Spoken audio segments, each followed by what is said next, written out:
Who are you? Why did you come here? What are your interests? What do you like? What are your favorite things to do? What do you want to do with your life? Do you like yourself? Do you like being by yourself? Do you know what your interests are? Do you even know what kind of music you like? Do you even know what hobbies you like? A lot of times we choose things based on our conditioning, based on the way we were grown up, based on what our parents liked, our brothers and sisters liked, our colleagues like. Actually, I remember when I was a child, I never knew what I wanted to eat. And my sister would always get mad at me because I would copy her. And whenever we went to a restaurant, I would order the same thing as her. And she would get so mad and she would not order until I ordered first. And I never knew what I wanted to eat. And I was so frustrated because I was so detached from myself, and I always wanted what my sister wanted. So I didn't even know how to connect to my own hunger. And it's so funny because hunger is one of those things that seem like one of the easiest things for us to know what we want, right? But even at such a young age, I remember being so conditioned to not knowing what I wanted. And that's what I want to talk about today. So I just want to introduce myself. If you're new to my channel, my name is Kayla. Welcome back to the 6th episode or 7th. I got to check actually. I just started this podcast, Spiritual Nutrition. If you've been watching, thank you so much for tuning in. I really appreciate all your support. And so on this topic, we talk about all things wellness, healing the mental, physical, emotional, and spiritual bodies. Recently, we've been talking a lot about healing trauma, manifesting. I also have daily videos on my YouTube channel if you want to have videos every day. Right now, I've been posting this podcast every week. I'm going to be talking more about Ayurvedic nutrition, detox protocols, and just eating the right foods to bring balance to your life. So yeah, today, this is Toby, my cat Toby. My cat Frankie is over there. My puppy Sirena just fell asleep. So just a little background story about myself. I moved to Tulum, Mexico. This is where I live now. 4 years ago, I worked as a fashion designer in New York City for 13 years and worked as a deep house DJ as well.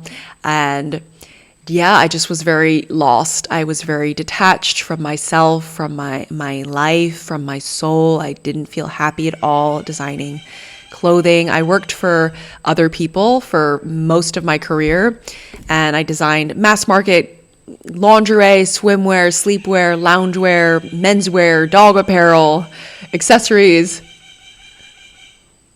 Oh, the birds are going off in the background. And for companies like Urban Outfitters, American Eagle, Express, Hanes, and Joe Boxer. And I just never felt connected, and I felt more and more lost, and very, very lost and detached from myself. And moved to Tulum 4 years ago. I'd always been interested in healing and health and wellness. My mom was very sick growing up, so I kind of had to take care of her. It was like a responsibility that I didn't really want, but I had to do. So I always was really interested in learning how to heal people. And when the pandemic hit, I couldn't really work anymore because we were in quarantine. So Toby always comes over when I'm recording. He's like, "Yes, Mom, I like when you do this."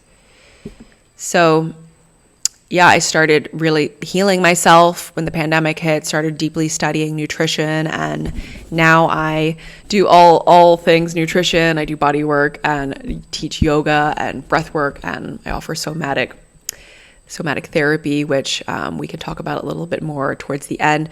But the thing I want to talk about, today is based on basically my sessions, my somatic release therapy sessions, and I want to talk about, first of all, like what the word somatic means, what it is, because I'm sure you've heard that word around for many years, and it's on, it's online, and it's more of a common word that we use today.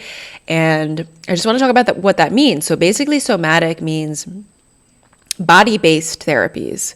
So it's a new approach to healing trauma, healing emotions that's different than the standard talk therapy. So I'm sure you've all been to therapy, regular therapy in the past, and maybe you received benefits from it, or maybe you didn't at all.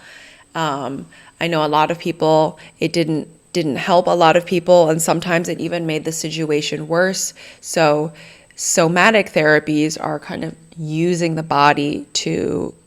mind and the body together. And actually, there's a great book that I've talked about already on my podcast.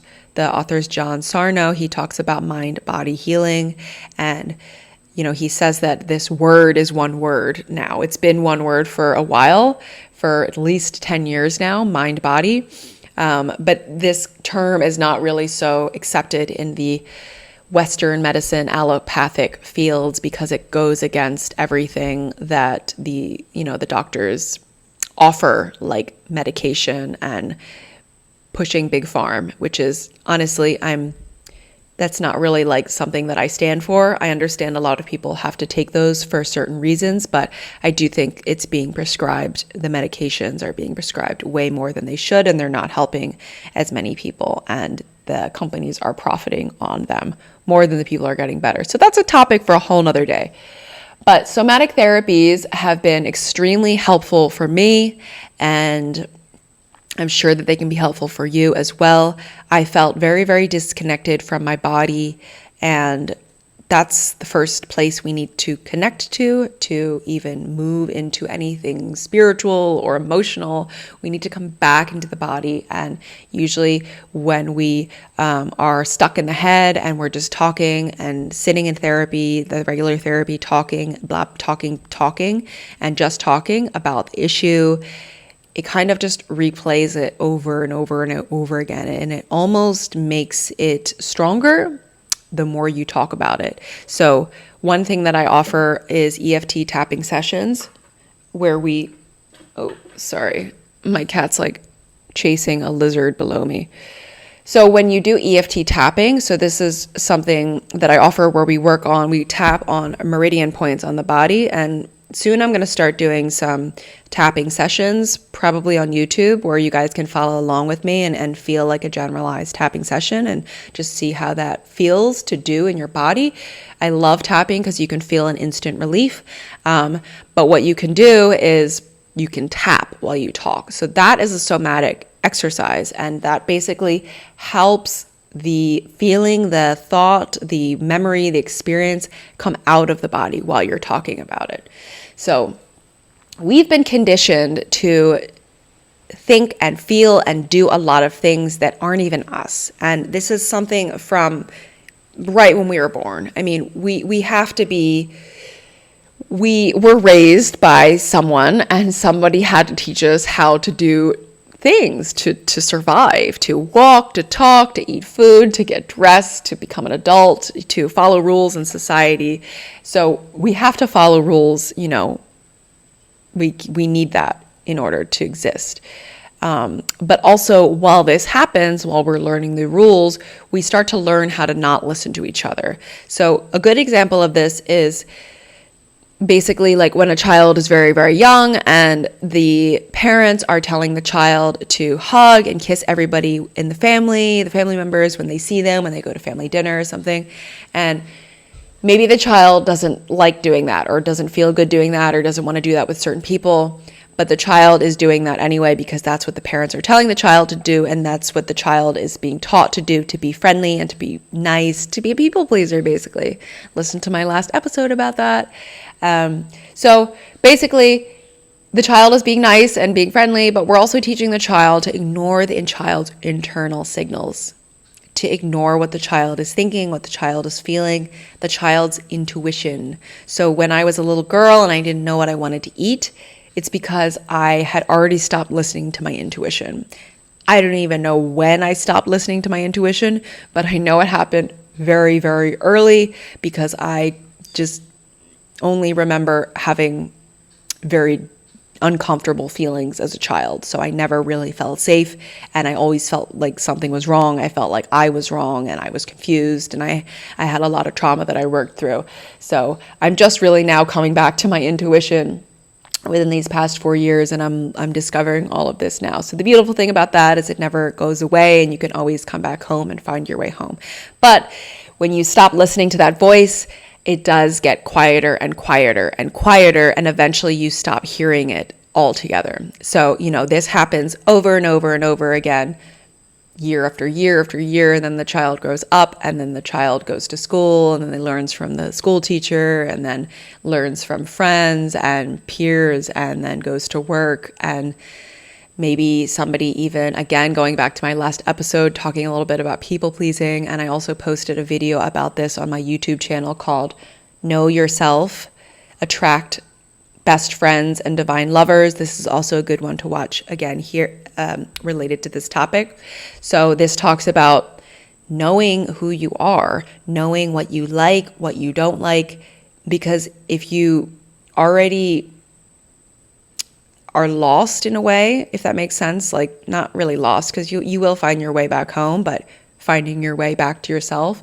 If you're so unsure of what to eat, you never know what to wear, you're always looking at your best friend for this or your sister for that, asking for advice, then you would benefit from spending some time with yourself, doing some of these self-healing practices to bring yourself back to yourself. So learn how to come back to yourself and watch that video if this is something that you might be interested in doing. Learn how to know who you are. Have these conversations with yourself so you can already know, oh, I don't like that. Oh, I like this. I feel this way about that, And that way, when you spend time with friends and family and coworkers and loved ones, you can decide to agree based on your already predetermined decision, or you can possibly change your mind, because we can always change our mind. We can always have our opinions swayed.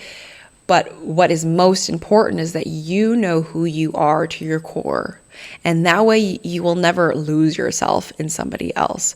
So what happens with a lot of us who, are working 9-to-5 jobs and are just, constantly devoting our energy, our precious energy to everyone else except ourselves, we just are running on all these programs. Do this for this person, do that for that person, act like this at work, And then we just kind of start to forget ourselves a little bit. And I think that's why a lot of people maybe feel lost, maybe feel sad, maybe feel depressed, or maybe they don't even know what they would want to do in their life. If they could do anything, if they could be happy.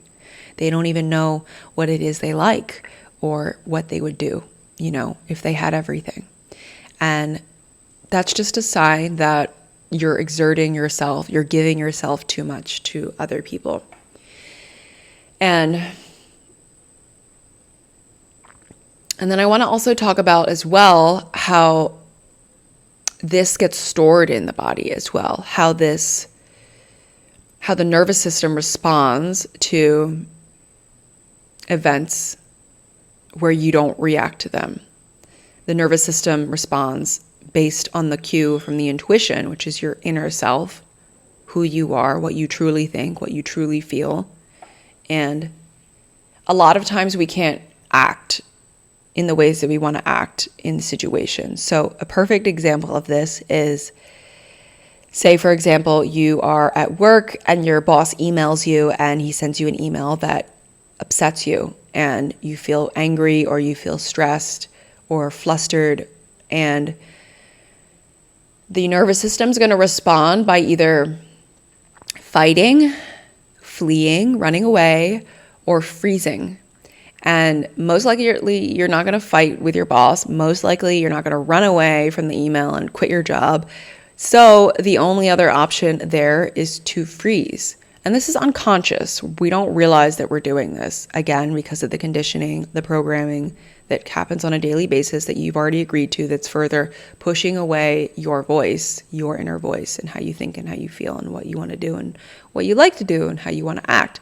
So you're probably going to respond to your boss and not say what you want to say, because you have to do that. And that's totally normal. And I'm not saying that you should do something else, because I know that there's situations where you have to do that. But I just want to explain to you what happens in the body, in the physical body. So maybe you feel a certain way and your body responds by releasing hormones, maybe some cortisol, maybe you start to feel some adrenaline in your body, maybe you start to feel your muscles tense up a little bit. So the body, this comes from the book, The Body Keeps Score. This is a book where they talk about trauma. And the body nervous system starts to respond, because what happens in the wild, if we were in the wild and you felt this emotional surge flow through your body, what you would do is either, like I said, fight the animal or your boss, flee, or you would like freeze. Like an animal will sometimes like pass out and like look dead, play dead. And like, it's kind of like the nervous system resetting itself. But because we're in the modern day and age and we can't really do any of those things, the body kind of starts to respond, but then the cycle gets stopped because nothing happens. None of the three options are played out. So it's kind of like a cycle going doot, doot, doot, like trying to complete. And it never completes.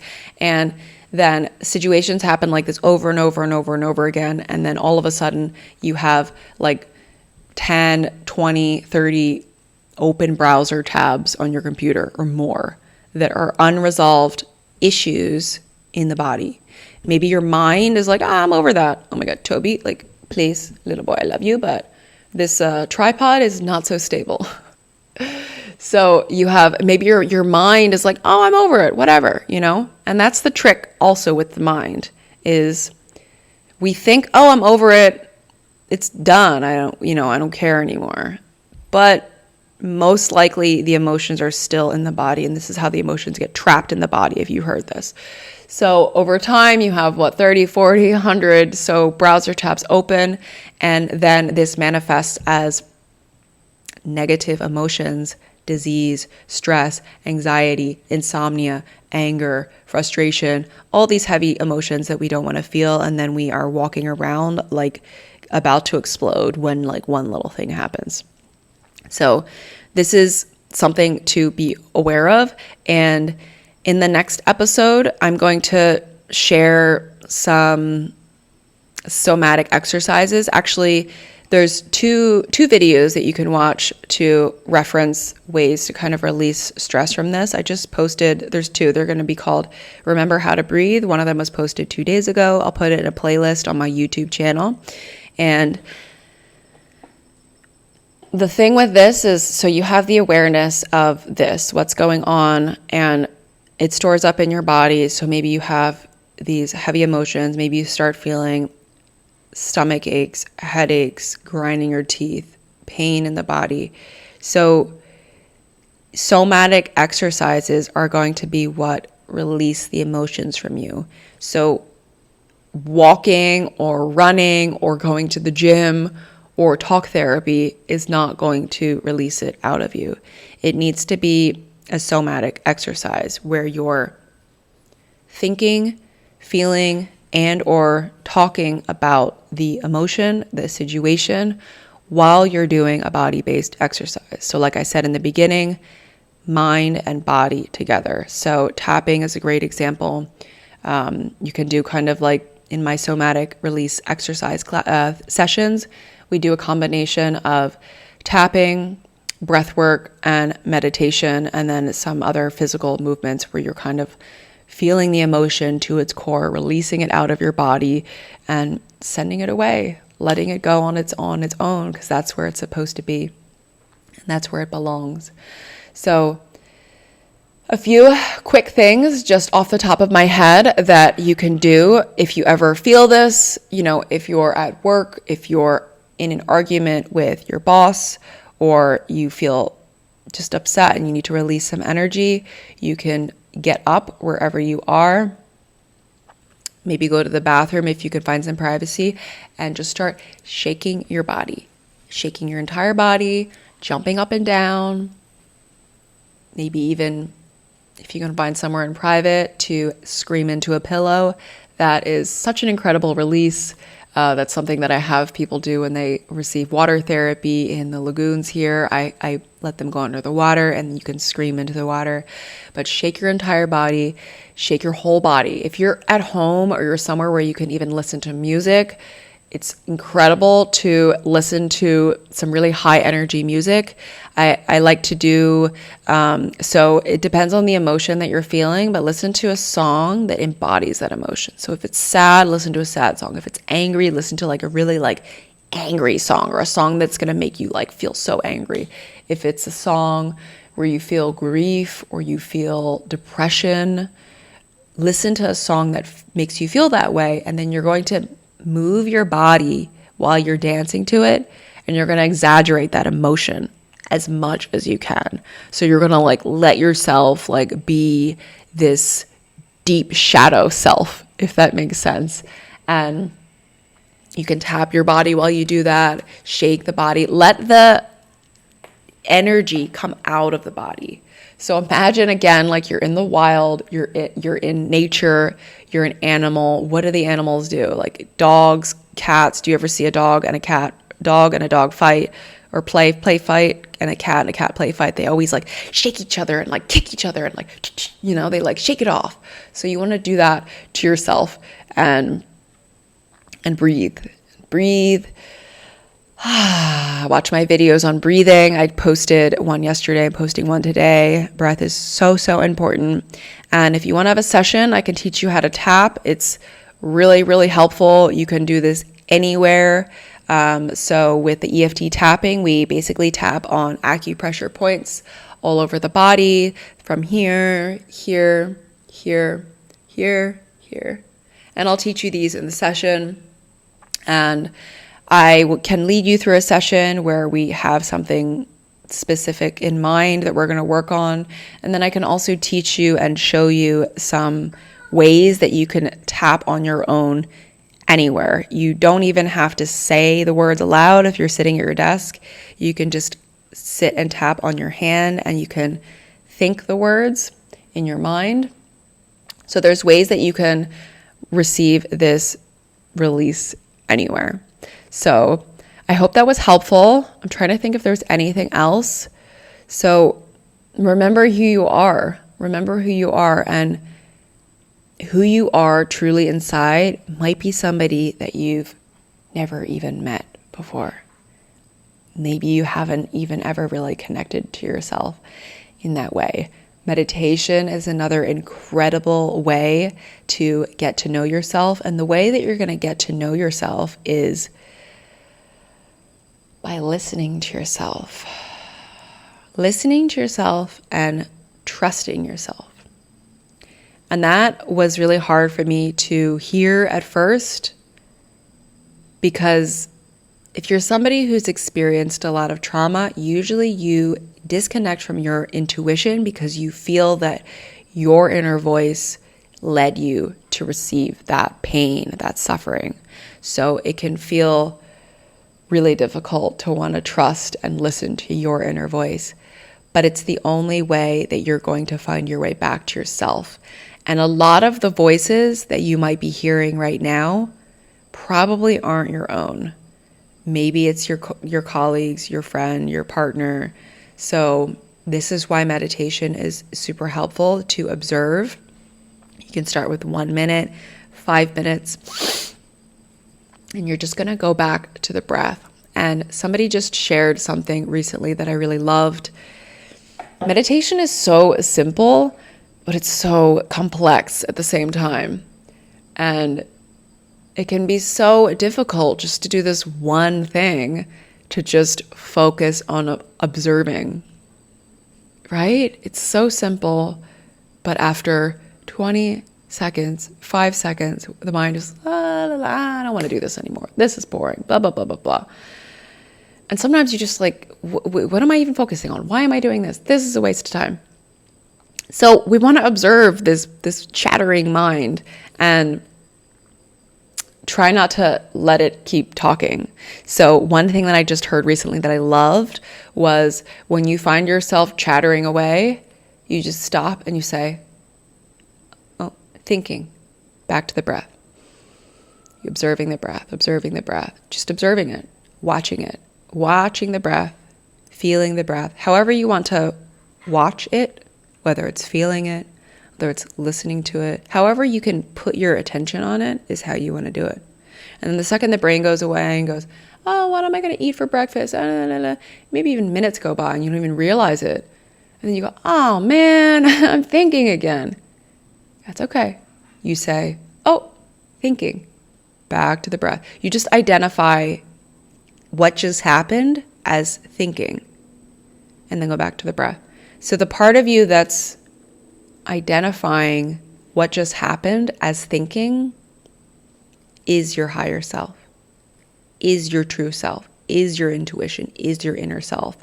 So the more you do this, the more you're going to be like, oh, that's me. Oh, there I am. There I am. Oh, the one who says thinking, the one who says, oh, I was chattering. That's you. That's you. And it's just going to take a little bit of time to listen and just observe. What is this thought? Why am I thinking that?